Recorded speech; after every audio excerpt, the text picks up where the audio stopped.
Hi everyone, my name's Dan. I want to review today my Morphy Breadmaker. But the reason you can see this magazine here, Ethical Consumer, is this is how I came to buy a Morphy Breadmaker. Ethical Consumer review all kinds of products and services. You can see in this issue they're looking at mortgages. They also look at pensions in this issue. That's the current issue, November, December 2020. And what I love about Ethical Consumer, I've been subscribing to it for a few years now, and what I really like about it is they do the work for you.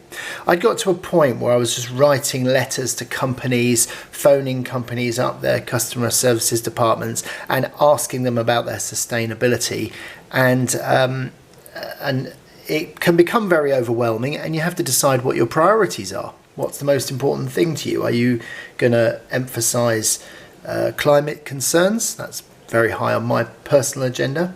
There's biodiversity, which is part of the climate crisis. Are you more interested in animal welfare or labour rights?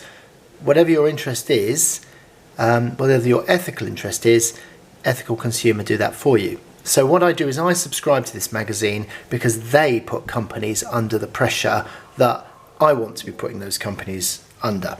So I highly recommend Ethical Consumer magazine. You can find them online, subscribe, and I give it as gifts as well to other people.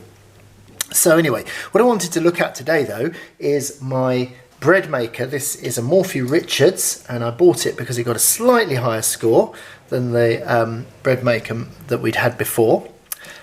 Really like that old Breadmaker. I'm not going to say the name of that company.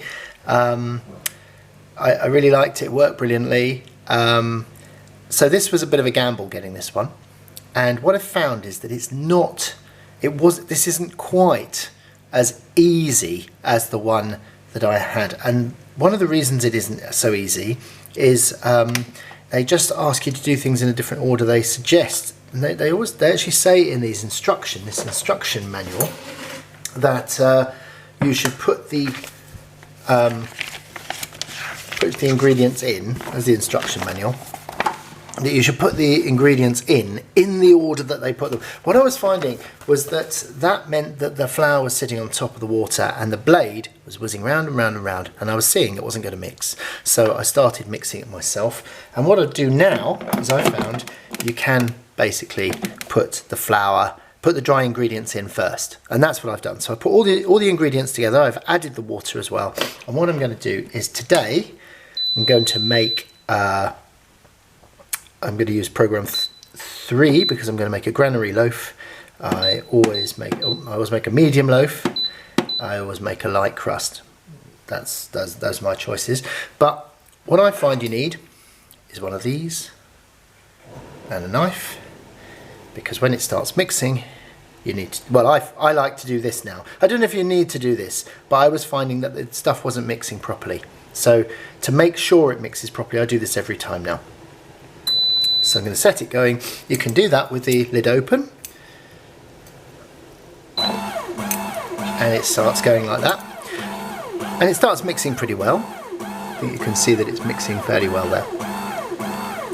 But what's happening is some bits are sticking to the side, so I'm going to start using this to move the bits off the side. You don't have, I mean, you may have another implement. I'm not suggesting you go out and buy one of these things. You might have something that would work for you. It's a non-stick side, so it doesn't want to be scratched. And here we go. And what I do now is, as it forms into its lump of dough, I'm pressing it down onto the bits of dry flour that I can see, because I am just trying to make sure it all mixes properly together into a single lump of flour. And I usually find I can do this in about a minute. There you go, that's gone pretty well this time. Not too much mixing needed. And you can see that what's happened is that means that there's now no dry bits of flour sticking to the side. And as soon as that's done, I can close it down and I can let it do its thing. Well, I hope you found that interesting and helpful. Do feel free to comment, click like, share with other people. Yeah, I hope it's useful to you. It's about getting the best out of these devices.